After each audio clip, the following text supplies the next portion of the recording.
malaikat Jibril alaihi salam. Khotfidin muliakan Allah subhanahu wa ta'ala. Salah satu rukun iman yang wajib diimani adalah al-iman bil malaikah, beriman dengan malaikat-malaikat Allah. Lah di antara malaikat yang merupakan sayyidul malaikah, pemimpinnya para malaikat, adalah Jibril alaihi salatu wassalam. Sebagaimana di antara manusia ada pemimpin-pemimpin seperti pemimpin muhajirin siapa? Abu Bakar dan Umar. Pemimpin Ansar Sa'ad ibn Ubadah dan Sa'd bin Rabi. Pemimpin Ahlil Bait Ja'far dan Ali radhiyallahu an. Pemimpin para nabi dan rasul Nabi kita Muhammad sallallahu alaihi wasallam. Dan pemimpin para malaikat adalah Jibril alaihi salam. Lah Jibril alaihi salatu wassalam disebutkan 3 kali dalam Al-Quran. Dan salah satu nama Jibril alaihi salatu wassalam adalah Ruhul Amin. Sebagaimana Allah mengatakan dalam surah Asy-Syu'ara, nazala bihi Ruhul Amin. Kenapa Jibril kemudian diberikan laqab atau gelar dengan Ruhul Amin, ruh yang sangat amanah? Ada yang mengatakan bahwa dikatakan Jibril dengan sebutan ruh, dan itu selalu dalam Al-Quran, seperti dalam surah Al-Qadar, tanazzalul malaikatu waruh. Kenapa selalu disebut kalimat ruh, gelar daripada Jibril, sehingga ada istilah Ruhul Kudus? Kata para ulama, summiya atau summiya ruhan li'anna nufusa tahya bihi kama tahya bil arwah. Disebut ruh karena jiwa-jiwa manusia itu akan hidup dengannya, sebagaimana badan ini hidup karena adanya ruh. Karena tugas pertama atau yang paling utama Jibril itu apa? Memberikan kehidupan kepada ruh manusia. Malaikat yang sangat dikenal berapa? 4. Dan itu para pemimpin malaikat. Pertama Jibril, yang kedua Mikail, yang ketiga Israfil, dan yang keempat Malakul Maut. Ini pemimpin-pemimpin malaikat namanya: Jibril, Mikail, Israfil, Malakul Maut.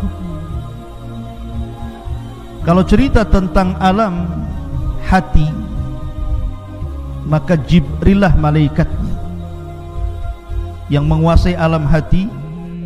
Jibrillah malaikatnya, karena Jibril itu tugasnya menurunkan wahyu, dan wahyu itu menghidupkan hati-hati setiap manusia. Kalau bercerita tentang alam dunia, maka bercerita tentang Israfil, karena Israfil lah yang menurunkan hujan sehingga hidup seluruh alam dunia ini. Karena waja'alnal ma' likulli syai'in hayyin, kami jadikan air itu segala sesuatu jadi hidup.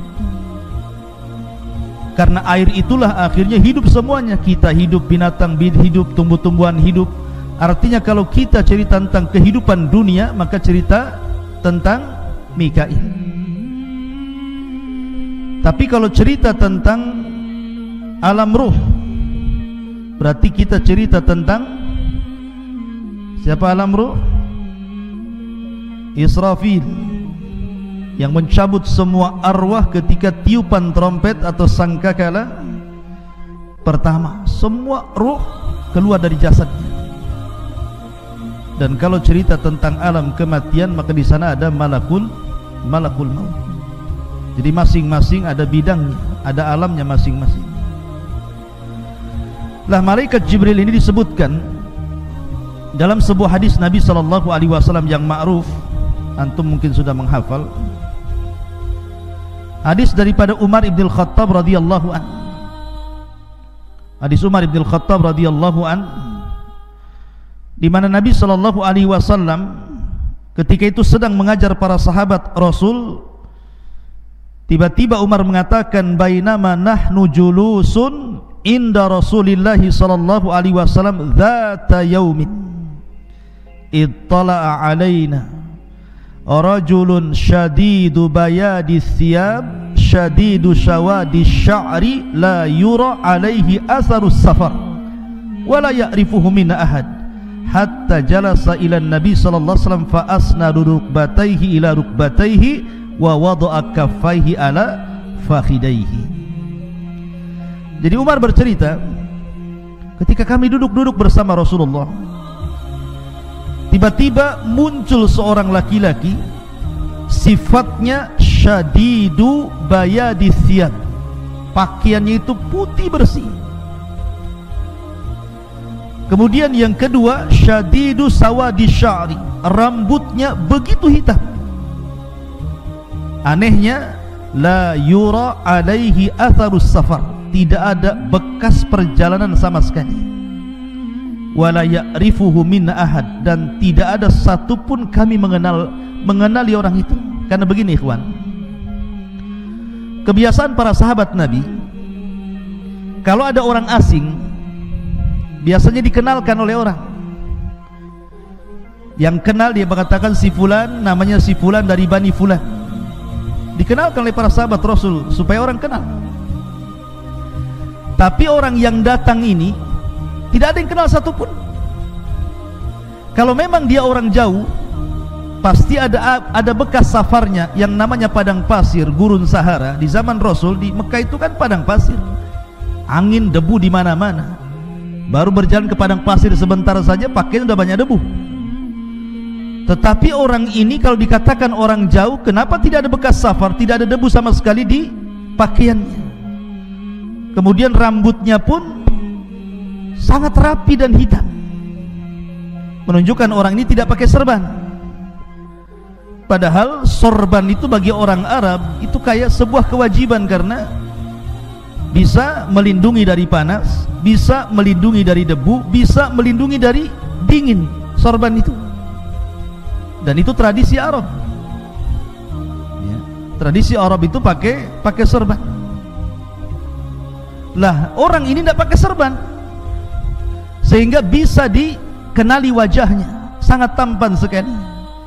Dan ini juga dalil kalau seandainya orang ini pakai serban, tentu orang curiga nih, kenapa dia menutup kepala dan mukanya, jangan-jangan membuat jahat sama Nabi. Ketika dia tidak pakai serban, berarti orang menyangka dia orang baik-baik. Karena sahabat bisa mensifati pakaiannya bersih, rambutnya hitam, menunjukkan tidak pakai tutup kepala. Tapi kalau memang dia orang dekat, kenapa nggak ada yang kenal? Kan aneh jadinya. Kalau orang jauh kenapa pakaiannya rapi, kalau orang dekat kenapa nggak ada yang kenal? Yang lebih mengherankan lagi, langsung menemui Nabi SAW, fa asnada rukbataihi ila rukbataihi wa wada'a kaffaihi ala fakhidaihi. Lutut dia dengan lutut Nabi itu ditemukan, kemudian tangan dia diletakkan di paha Nabi seperti ini. Tiba-tiba bertanya, ya Muhammad, penampilannya rapi seperti thalabul ilmi, tapi bahasanya kayak orang Badui. Karena biasanya kalau sahabat Rasul tidak pernah mengucapkan ya Muhammad. Yang suka mengucapkan ya Muhammad itu orang Badui. Kalau sahabat Rasul ya Rasulullah, ya Nabi Allah, itu sahabat Rasul, beradab mereka kepada Rasulullah. Tapi orang Badui itu teriak-teriak ya Muhammad. Lah bahasa orang ini menggunakan bahasa orang Badui. Ya Muhammad, akhbirni anil Islam, ceritakan tentang Islam. Kata para ulama, karena sahabat Nabi SAW itu paling suka kalau ada orang Badui menemui Rasul pasti banyak tanya, dan pertanyaannya aneh-aneh, sehingga kemudian ketika Nabi SAW menjawab pertanyaan orang-orang Badui itu menjadi pengetahuan tersendiri bagi para sahabat Rasul. Bahkan karena segannya para sahabat terkadang bertanya kepada Rasul, biasanya nitip pertanyaan kepada orang Badui untuk ditanyakan kepada Nabi. Makanya kenapa orang ini menggunakan bahasa orang Badui padahal pertanyaannya berbobot. Ini bukan orang Badui, ini orang thalabul ilmi nih. Pertanyaannya berbobot. Apa itu Islam? Apa itu iman? Apa itu Islam? Ini kan berbobot nih. Kapan kiamat? Apa tanda-tandanya? Ini bukan orang jahil yang bertanya, ini alim nih. Tapi dari bahasa, menggunakan bahasa Badui, menggunakan ya Muhammad, supaya sahabat itu mereka betul-betul memperhatikan ucapan orang ini, dan pertanyaan berbobot. Makanya hadis ini, hadis Jibril ini disebutkan oleh para ulama, kalau dalam Al-Quran itu ada namanya induk Quran. Induk Quran apa? Al-Fatihah, disebut umul kitab. Tapi kalau induk hadis, hadis Jibril ini disebut induk hadis, karena seluruh ajaran Islam terangkum dalam hadis Jibril. Makanya di ujung hadis Rasul mengatakan, tahukah kalian siapa yang bertanya kepadaku tadi? Sahabat mengatakan, saya tidak tahu, Allah wa Rasulullah alam.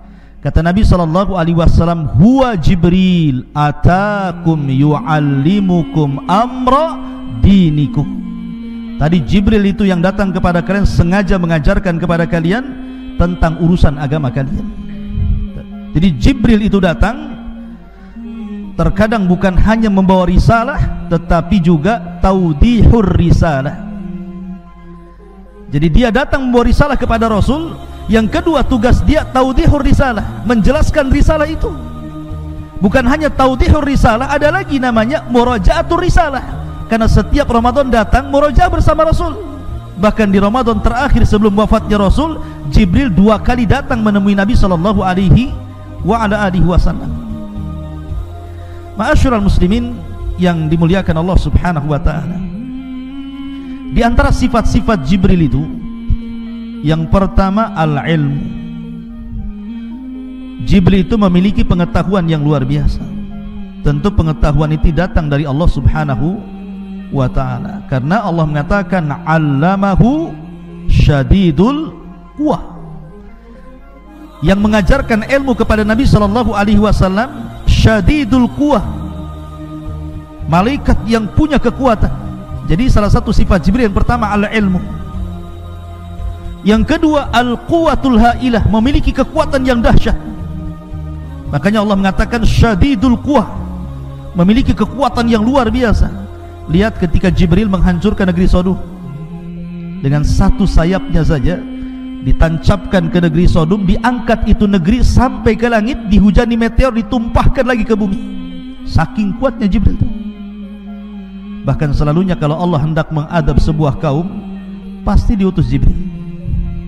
Lihat ketika kita bicara tentang kaum Tsamud, siapa yang diutus? Jibril. Fa'akhadathu sayhatun fa'asbahu fi darihim jathimin. Fa'asbaha fi darihim jasimin. Maka Jibril kemudian berteriak 1 kali teriakan, tiba-tiba seluruh manusia di rumah-rumah mereka tinggal jasad tanpa ruh, jadi bangkai. 1 tiupan semua orang mati. Jadi Jibril itu punya kekuatan luar biasa, ya ikhwan. Ma'asyiral muslimin. Kemudian yang kedua at-tamkin, di mana Jibril itu punya kedudukan yang sangat mulia di langit sana di antara para malaikat. Karena seluruh para malaikat itu taat kepada Jibril, tentu karena perintah Allah Subhanahu wa taala.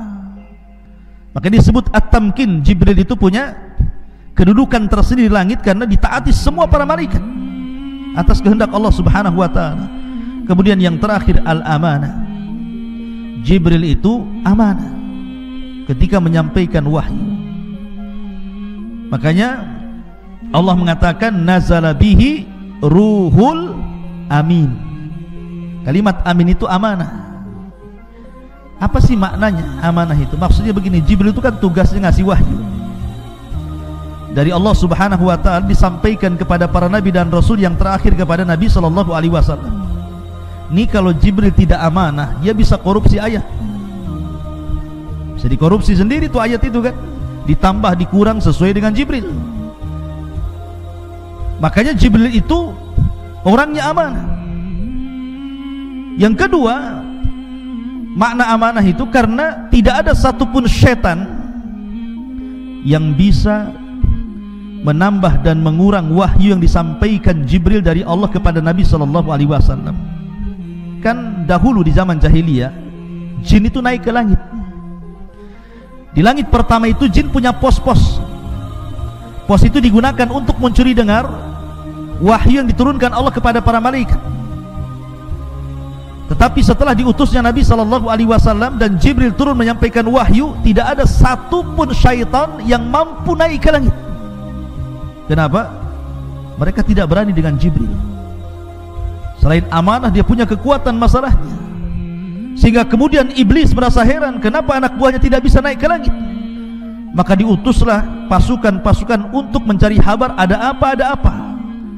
Rupanya satu gerombolan utusan iblis itu, yang 7 jin itu, nyasar pula ke kebun kurma antara Mekah dan Taif. Disitulah berjumpa dengan Nabi yang sedang salat membacakan ayat Al-Quran. Tiba-tiba jin-jin ini beriman kepada Al-Quran, sehingga Allah mengatakan, Qul uhiya ilayya annahu istama'a nafarun minal jinni faqalu inna sami'na qur'anan ajaba. Ma'asyiral muslimin yang dimuliakan Allah, ini diantara sifat-sifat Jibril. Baik, kita akan bercerita Jibril ini memiliki kaitan dengan kita. Nabi sallallahu alaihi wasallam bersabda dalam hadis Abu Hurairah radhiyallahu an, bahwa innallaha idza ahabba 'abdan da'a Jibril. Jadi kalau Allah mencintai hambanya, pasti yang pertama dipanggil itu malaikat Jibril. Maka Allah berfirman kepada Jibril, ya Jibril, inni uhibbu fulanan fa ahibbah. Hai Jibril, aku suka dengan orang ini, maka kau harus mencintai dia. Maka yang pertama kali mencintai orang yang dicintai Allah adalah Jibril. Dan umat Nabi SAW adalah umat yang sangat dicintai Allah, karena Allah berfirman, kuntum khaira ummatin ukhrijat linnasi. Kalian itu sebaik-baik manusia yang dikeluarkan Allah kepada manusia. Artinya Allah suka dengan umat Rasul. Ketika Allah suka dengan seorang hamba, maka yang pertama kali suka setelah Allah adalah Jibril. Makanya Allah mengatakan di sini, inni uhibbu fulanan fa ahibbahu.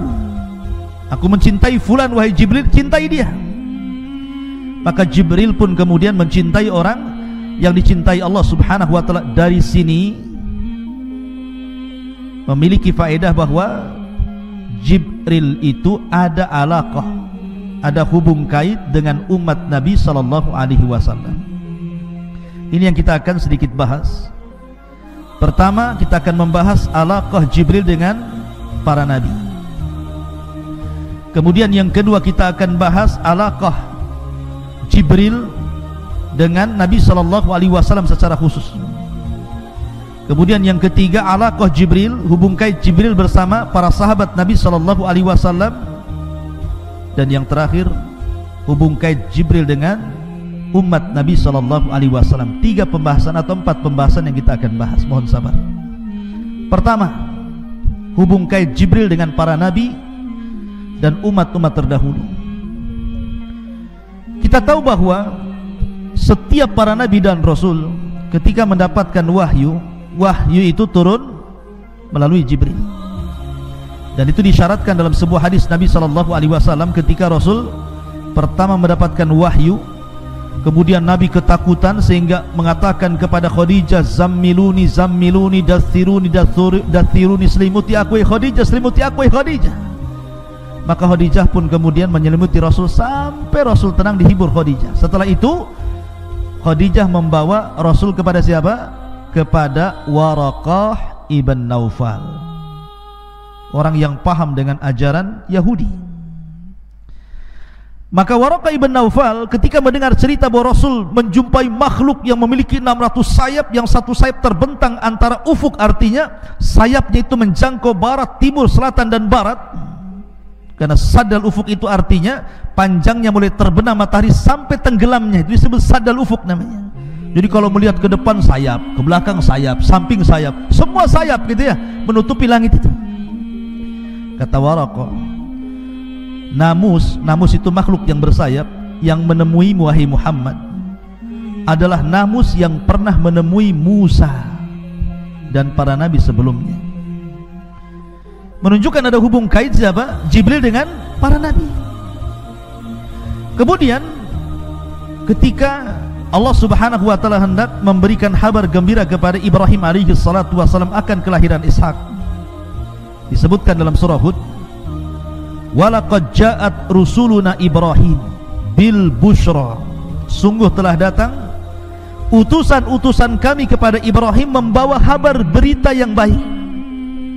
Ahli tafsir mengatakan yang dimaksud adalah Jibril, Mikail dan Malakul Maut.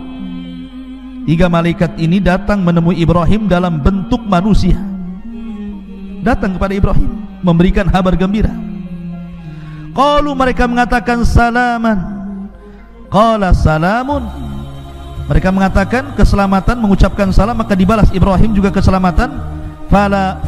Fama labitha anja'a bi'ijlin hanid, karena Ibrahim itu adalah orang yang pertama kali menjamu tamu. Ibrahim itu punya peternakan unta khusus untuk tamu. Saking karomnya, kaya Ibrahim itu, dan dia karom, dermawan. Dia punya peternakan unta bukan untuk dijual. Jadi unta itu diternak hanya untuk menghormati tamu. Kalau ada tamu satu, disembelih satu unta.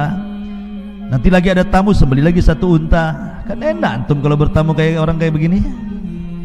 Bertamu yuk ke Abu Merah, dia banyak tuh kambingnya. Jadi enak. Ibrahim itu mengajarkan apa? Ikram dhaif.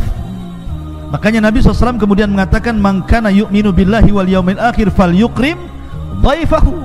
Siapa yang beriman kepada Allah dan hari akhir, hormati tamunya.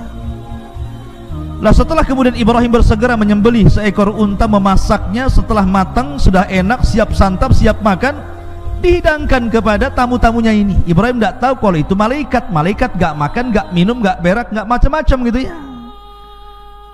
Kata Ibrahim, silahkan makan. Tidak dipandang makanan itu, mata mereka justru memandang wajah Ibrahim. Suruh minum, tidak dipandang minuman itu, justru pandangan mereka memandang kepada wajah Ibrahim. Ibrahim sudah tua, ketakutan, ini jangan-jangan orang jahat nih. Suruh makan malah ditatap pula saya, katanya ya. Jadi Allah Subhanahu wa ta'ala mengatakan, falamma ra'a aydiyahum la tasilu ilaihim nakirahum wa aujasa minhul khifah. Ketika tangan-tangan orang-orang itu tidak mau menyentuh makanan sama sekali, mulai Ibrahim ketakutan nih, ini jangan-jangan orang jahat nih ya. Kemudian mereka pun mengatakan, la takhaf, jangan takut wahai Ibrahim, inna arsalna ila qaumi lutin, kami diutus oleh Allah untuk menghancurkan kaum Lut. Kemudian wa mra'atuhu qa'imatan fadhahikat fabasyarnaha bi Ishaq wa min wara'i Ishaq Ya'qub, dan juga menghabar gembirakan kepada Ibrahim akan kelahiran Ishak dan juga anak Ishak Ya'qub. Tiba-tiba perempuan Ibrahim, istrinya Ibrahim, Sarah ini bangkit kemudian tertawa senang. Sudah lama tidak punya anak, tiba-tiba datang utusan Allah menghabarkan akan kelahiran Ishak dan juga cucunya Ya'qub. Ma'asyiral muslimin, dari sini ada hubung kait antara Ibrahim dengan para nabi. Kemudian juga kisah ketika Maryam keluar buang hajat, fatakhadat min dunihim hijaban, maka Maryam pun berusaha menjauhi manusia karena ingin melakukan buang hajat. Kemudian fa arsalna ilaiha ruhana, Allah mengutus kepada Maryam itu ruh kami, maksudnya Jibril, fatamatsala laha basharan sawiya, maka Jibril pun membentuk laki-laki yang sangat tampan, kemudian menghadang Maryam. Maryam ini wanita yang menjaga kehormatan, tidak mungkin tergoda oleh laki-laki siapapun. apalagi yang bukan mahram. Lain dengan wanita hari ini, baru kenal di Facebook saja sudah janjian gitu. Hei sayang gitu. Nah, baru gitu saja udah kelepek-kelepek. Kenapa? Karena wanita-wanita sekarang ini pemain sinetron semuanya. Wanita-wanita jalanan, wanita-wanita nggak jelas. Makanya digoda sedikit saja mudah ditipu gitu. Maryam ini wanita afifah, menjaga kehormatannya, sehingga dia mengatakan qalat inni a'udzu birrahman in kunta taqiyya. Aku berlindung kepada Ar-Rahman, Allah Azza wa Jalla, darimu jika engkau orang bertakwa. Menunjukkan bahwa Jibril yang datang kepada Maryam dalam bentuk yang sangat baik dan tampan, tidak kelihatan orang jahat. Sebab kalau Jibril itu datang kepada Maryam dalam bentuk orang jelek, orang jahat, pasti Maryam tidak akan mengatakan in kunta taqiyya. Pasti Maryam mengatakan a'udzubillahirrahman minka in kunta syaitan, kan itu. Pasti dibilang setan kan itu. Ketika taqiyya itu menunjukkan bahwa malaikat Jibril dalam bentuk yang sangat tampan, indah dan sopan. Maka barulah kemudian orang tampan jelmaan Jibril baru ngaku dan mengatakan qala innama ana rasulu rabbik li ahabalaki gulaman zakiya. Jangan takut wahai Maryam, aku Jibril, diutus oleh Allah untuk menghabarkan bahwa engkau akan mendapatkan anak yang sangat suci, Isa bin Maryam. Di sini juga ada hubung kait Jibril dengan Maryam, Jibril dengan Ibrahim, Jibril dengan Lut tadi ya, dan begitu seterusnya. Ini yang pertama, bahwa Jibril ada hubung kait dengan para nabi dan juga orang-orang saleh di zaman sebelum Nabi SAW. Kemudian yang kedua, hubung kait Jibril dengan Nabi SAW. Ma'asyiral muslimin yang dimuliakan Allah Azza wa Jalla, Jibril itu senantiasa membimbing Rasul. Terkadang Nabi SAW ditanya tentang sesuatu tidak bisa jawab, maka dia menanti-nanti Jibril tentang jawabannya. Seperti umpamanya orang-orang musyrik datang ke Madinah menemui ahli kitab, kemudian mengatakan di Mekah itu ada orang ngaku nabi loh, gimana cara menghadapinya? Kata orang-orang Yahudi Madinah, sini saya kasih soalan kamu, tanya kepada orang yang ngaku nabi di Mekah itu. Kalau dia sanggup menjawab, memang dia nabi. Kalau dia tidak sanggup menjawab, dustakan kenabiannya. Kata orang-orang musyrik, apa pertanyaannya? Satu, tanyakan tentang seorang laki-laki yang keliling dunia selama 500 tahun berdakwah kepada tauhid, bagaimana kabarnya? Yang kedua, tentang anak-anak muda yang terjerembab dalam gua yang sangat menakjubkan kisahnya, bagaimana ceritanya? Kemudian yang ketiga, tanya tentang ruh, apa itu ruh? Oh, orang-orang musyrik senang. Oh, ini bisa jadi bahan olok-olokan kepada Rasul, karena yakin tak mungkin dia dapat jawaban, dan mereka sudah dapat kunci jawaban. Sesampainya di Mekah, orang-orang Quraisy mengatakan, ya Muhammad, saya ingin bertanya kepadamu 3 soalan. Kalau kau bisa menjawab, kau seorang nabi, kami beriman. Kalau kau tidak bisa menjawab, kau ini nabi KW ya, nabi enggak jelas, kami dustakan kenabianmu. Kata Nabi SAW, baik saya akan jawab, baik saya akan jawab godan besok. Rasul lupa mengucapkan insya Allah. Dengan sebab lupa mengucapkan insya Allah, lewat hari pertama Jibril tak turun, lewat hari kedua Jibril tak turun, 1 minggu Jibril pun tak turun, 2 minggu Jibril tak turun, 3 minggu tak turun juga, hampir 1 bulan Nabi sudah sesak dadanya. Sebab kalau tidak ada jawaban, pasti mereka akan mendustakan dia. Dan itu menunjukkan bahwa Rasul tidak pandai-pandai menjawab. Memang dia tidak punya pengetahuan tentang soalan itu.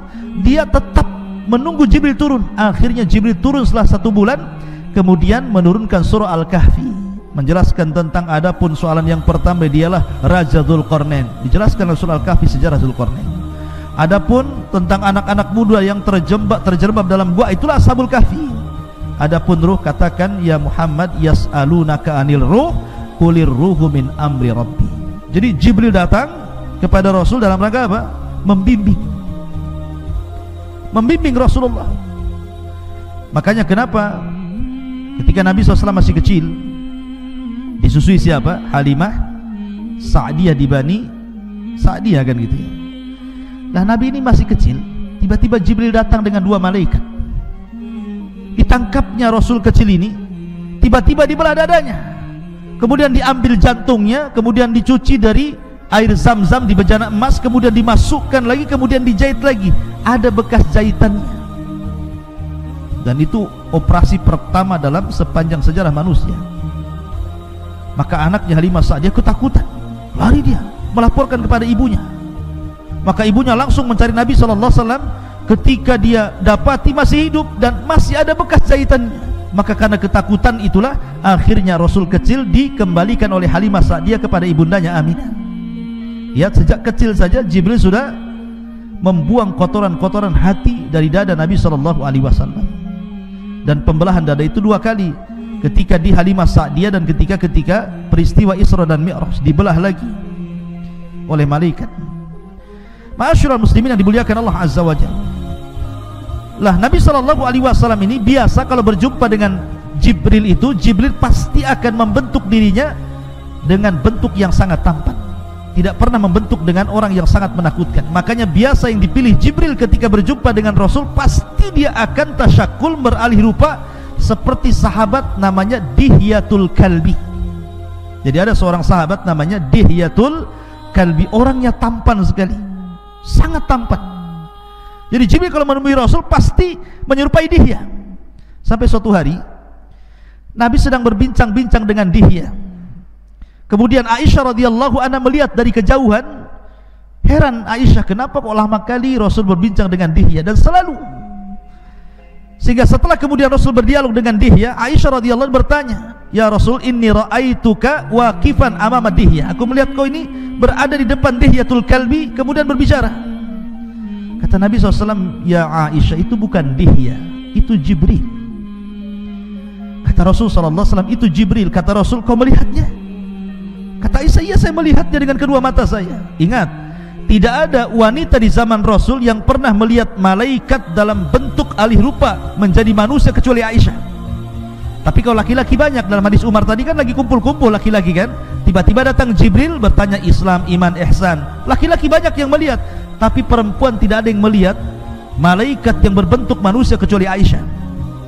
Makanya Nabi SAW mengatakan, karena engkau telah melihat Jibril wahai Aisyah, engkau akan mengalami kebutaan di akhir hayatmu. Maka setelah Aisyah kemudian tua, meninggal Nabi SAW, betul Aisyah menjadi buta. Sebelum wafatnya Aisyah buta. Dengan butanya Aisyah mencari-cari barang di rumah. Ini ada barang nih. Maka dia panggil pembantunya, tolong sedekahkan barang ini ke Bani Fulan. Dicari-cari lagi, dapat lagi barang, tolong yang barang ini sedekahkan ke Bani Fulan. Setiap hari sampai akhirnya ludes, tidak ada barang di rumahnya kan disedekahkan. Ketika Aisyah sudah tidak bisa lagi menemukan barangnya karena buta dia bertanya kepada khadimnya, "Masih ada lagi barangku untuk saya sedekahkan?" Kata pembantunya, "Ya Aisyah, ya Ummul Mukminin, kenapa kau habiskan hartamu untuk bersedekah?" Maka Aisyah radhiyallahu anha mengatakan kepada pembantunya, "Ingat, wal akhiratu khairun wa abqa." Akhirat itu jauh lebih baik dan lebih kekal. Akhirnya Aisyah meninggal dalam posisi rajin bersedekah. Dan itulah keinginan orang yang masuk dalam kuburan, pasti mengatakan, "Laula akhartani ila ajalin qarib fa asaddaqa wa akum minas salihin." Pasti ingin sedekah kalau orang ingin dihidupkan kembali di kuburan. Jadi Rasul itu kalau berjumpa dengan Jibril selalu dalam bentuk Dihyatul Kalbi, dan selalunya di kamar Aisyah radhiyallahu anha. Dan itu pula yang menjadikan Aisyah dilebihkan dari istri-istri yang lainnya, karena Jibril tidak pernah turun di rumah istri manapun dari istri Rasul kecuali di rumah Aisyah radhiyallahu anha. Ma'asyiral muslimin yang dimuliakan Allah Azza wa Jalla. Lah, Nabi SAW pun ketika peristiwa Isra Mi'raj, siapa yang membawa Rasul ke langit? Siapa yang membawa Rasul dari Masjidil Haram ke Aqsa, dari Aqsa ke Sidratul Muntaha? Jibril. Jibril yang menemani Rasul sampai diangkat ke Sidratul Muntaha lagi oleh Allah Azza wa Jalla. Dan Jibril tidak bisa sampai ke Sidratul Muntaha, hanya sampai Baitul Ma'mur. Tapi lihat peristiwa besar Isra Mi'raj itu, Rasul sama siapa? Sama Jibril ya. Artinya bahwa Jibril itu sangat memuliakan Nabi SAW, diantarnya sampai ke langit. Kemudian juga dalam peristiwa dakwah di Taif, Rasul kan ketika tidak bisa dakwah di Mekah, dia dakwah ke Taif. Orang Taif kurang ajarnya kurang lebih dengan orang-orang orang-orang Quraisy Mekah gitu ya. Dilempari Rasul sampai Rasul lari 1 mil meninggalkan daerah Taif sampai masuk ke kebunnya di antara perbatasan Mekah dan Taif. Disitulah Jibril datang dengan 2 malaikat penjaga bukit Taif. Kata Jibril, ya Muhammad, perintahkan 2 malaikat ini. Dia penjaga bukit Taif. Kalau kau perintahkan bukit Taif dilempar kepada penduduk Taif, dia siap melaksanakannya. Kalau antum di posisi Nabi SAW, pasti antum mengatakan lempar saja, kurang ajar orang itu ya kan? Tetapi Nabi SAW itu penyabar, ulul azmi. Makanya Rasul mengatakan, Allahumma hdi biqaumin fa innahum la ya'lam. Tidak ya Rabb, tidak ya Jibril, jangan kau lempar bukit-bukit itu kepada mereka. Mereka melakukan sesuatu kepadaku karena mereka tidak tahu aku seorang nabi. Lihat, Jibril alaihissalam membawa 2 malaikat loh ya, penjaga bukit, siap untuk ditimpakan kepada penduduk Taif. Bahkan ketika Nabi SAW disihir oleh Labid bin Asam selama 6 bulan, bayangkan pengaruh sihir itu sampai 6 bulan. Akhirnya Jibril turun dengan 2 malaikat, kemudian meruqyah Nabi SAW. Dari sinilah turun surat Qul a'udzu birabbil falaq dan Qul a'udzu birabbin nas. Jibril yang meruqyah Rasul. Artinya bahwa Nabi SAW diobati oleh Jibril. Saking sayangnya Jibril kepada Nabi SAW. Bahkan Jibril juga senantiasa menolong Nabi SAW dalam kondisi Nabi SAW butuh pertolongan dalam perang Badar.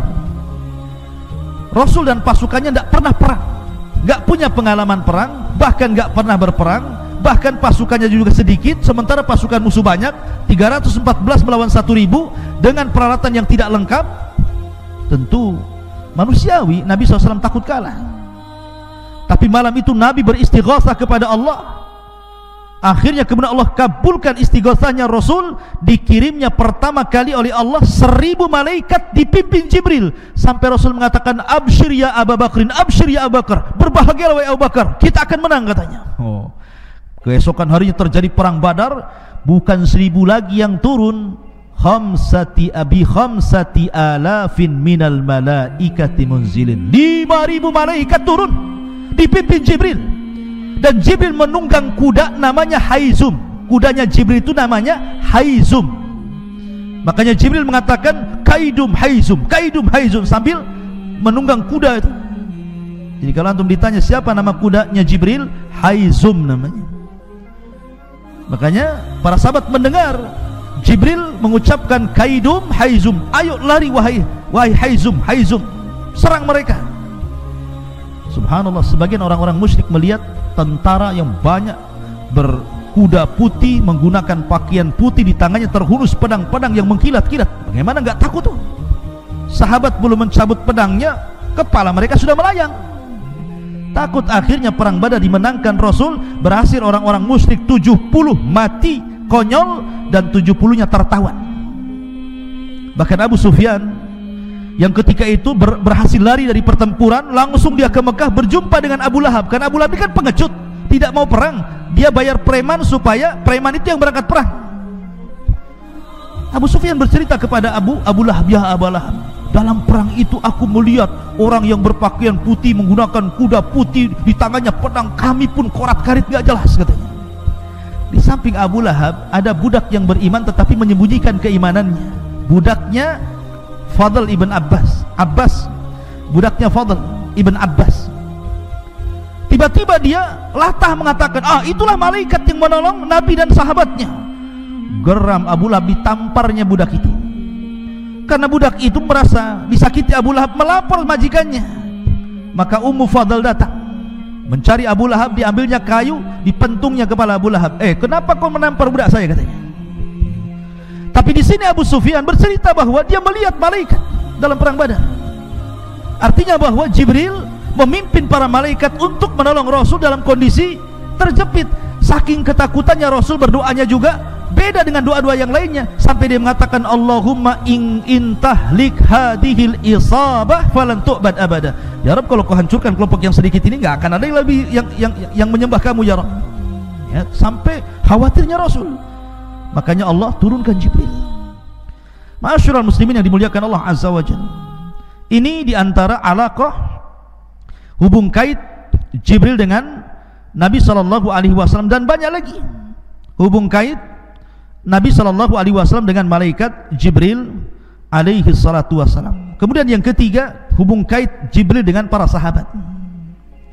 Ketika Nabi SAW berhadapan dengan orang-orang Quraisy, orang-orang Quraisy ini jago syair, dan orang dulu syair itu, para pujangga-pujangga itu, mereka akan debat dengan syair. Mungkin kalau orang Melayu ini berbalas pantun seperti itu ya. Jadi, dan syair itu merupakan media di zaman itu, sama dengan YouTube, televisi itu disebut syair di zaman itu. Dan hebat luar biasa syair-syairnya orang-orang Arab kafir itu. Maka Nabi SAW punya tukang syair namanya Hassan ibn Thabit. Itulah tukang syairnya Rasul, Hassan ibn Thabit. Apa kata Rasul? Ya Hassan, uhzum fa inna ma'aka Jibril.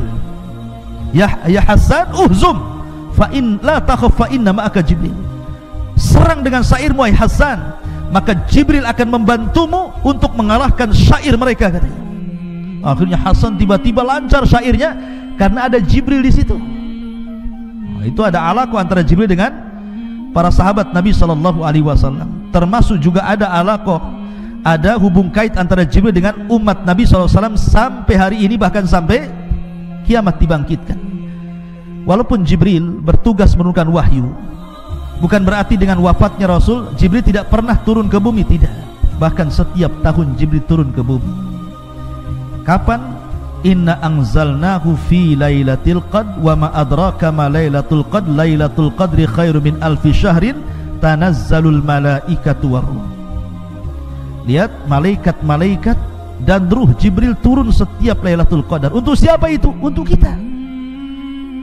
Malaikat-malaikat sampai jumlah yang turun ke bumi itu lebih banyak dibandingkan jumlah kerikil yang ada di permukaan bumi. Aktsar min adadil hasa. Yang memimpin siapa? Jibril.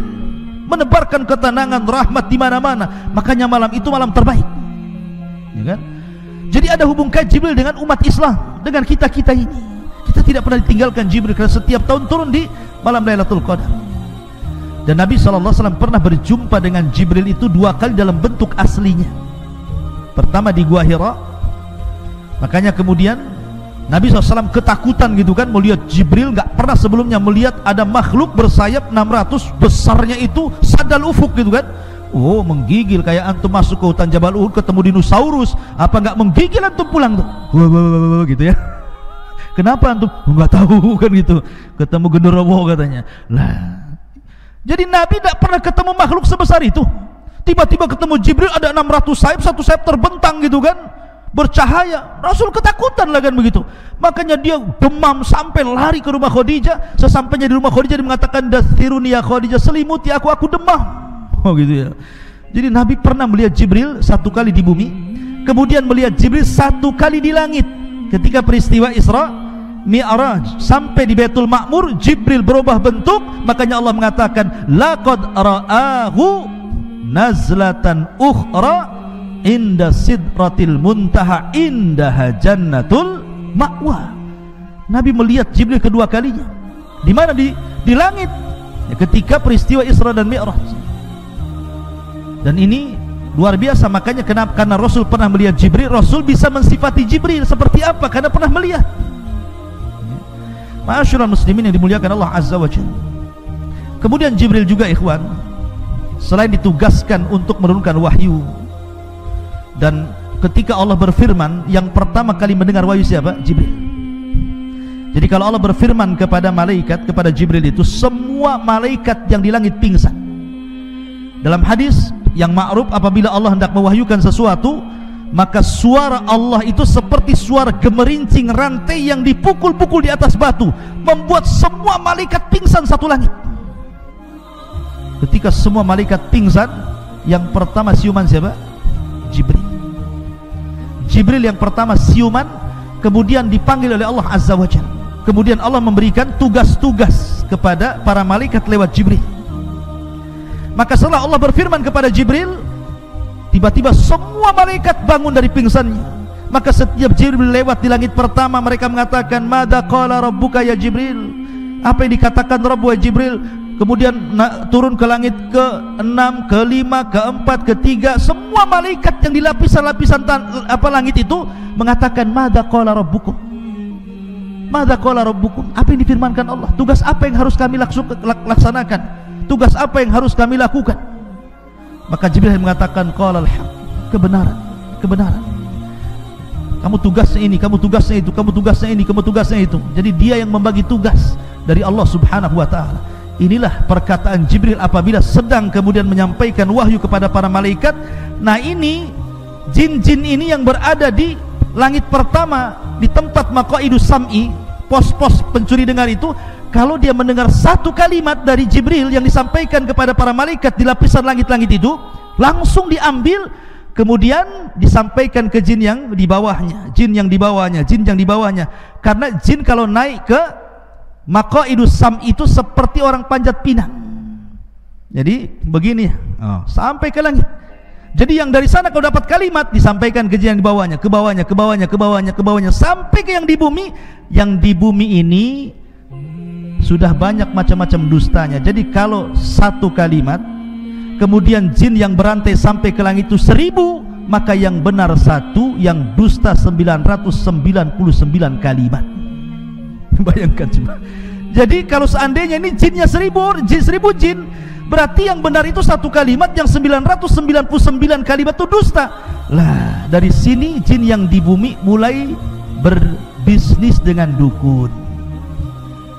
Akhirnya kabar itu dibeli sama dukun, kemudian dukun dijual ke pasien. Maka di sini namanya silsilah dusta, ikhwan. Bagaimana mungkin dari 1000 kalimat satu yang benar, 999 dusta? Makanya dukun itu pendusta, dia hanya menjual kabar dusta. Jadi dukun itu dikibuli jin, sementara orang yang datang ke dukun dikibuli dukun. Makanya silsilah kibul mengibul namanya. Paham antum? Itu silsilah kibul namanya. Ya. Kenapa kemudian percaya pula sama dukun? Ya, masyarul muslimin. Jadi tugasnya itu seperti itu Jibril. Tapi ada tugas lain. Contohnya umpamanya, kalau ada orang yang akan dilahirkan, diciptakan Allah, orang ini orang mulia, maka yang meniupkan ruh bukan malaikat ruh. Bukan seperti hadis Nabi SAW dari yang antum baca dalam kitab Arba'in Nawawi. Ada hadis tentang penciptaan manusia, 40 hari segumpal mani, 40 hari segumpal darah, 40 hari segumpal daging, 4 bulan, kemudian ditiupkan roh oleh malaikat, roh dicatat rizkinya, dicatat amalnya, dicatat macam-macamnya gitu ya. Itu ada tugas sendiri malaikat yang memasukkan roh. Tapi kalau yang dilahirkan ini orang mulia, itu Jibril yang turun tangan. Contohnya tadi ketika Maryam hendak diberikan, dianugerahi Isa, yang memasukkan ruh kepada Isa bukan malaikat yang suka masukkan ruh, tidak. Jibril turun langsung membawa ruhnya Isa, ditiupkan di jaibnya, kemudian masuk ke rahimnya, jadiin Isa. Jibril. Dan Jibril itu yang gembirakan kepada siapapun yang akan punya anak mulia, seperti gembirakan kepada Ibrahim akan kelahiran Ishak, gitu kan. Kemudian gembirakan kepada siapa lagi? Zakaria akan kelahiran Yahya, gitu ya. Jadi tugasnya Jibril itu ada tugas lain, memasukkan ruh orang-orang mulia, gembirakan akan kelahiran orang-orang mulia. Itu juga bagian daripada tugas Jibril. Karena ini orang mulia, tidak sembarang diutus, Jibril langsung gitu yang diutus. Masyarul muslimin yang dimuliakan Allah, ini kita cerita Jibril di dunia. Bagaimana Jibril yaumul qiyamah, di akhirat, bagaimana kisahnya? Masyarul muslimin, kemarin kita ketika menjelaskan tentang masalah sangkakala, ketika Allah Subhanahu wa taala berfirman, wa nufikha fis suri fasa'iqa man fis samawati wa man fil ardi illa man sya'allah. Ketika tiupan Israfil itu ditiupkan, maka semua makhluk yang di langit dan di bumi semua mati, kecuali yang dikecualikan Allah. Jibril, Mikail, Israfil, malakul maut tidak mati karena tiupan Israfil. Sehingga malaikat maut dipanggil oleh Allah, man baki, siapa lagi yang tersisa wahai malakul maut? Kata malaikat maut, Jibril, Mikail dan Israfil. Kata Allah, cabut nyawa mereka. Maka satu-satu dicabut.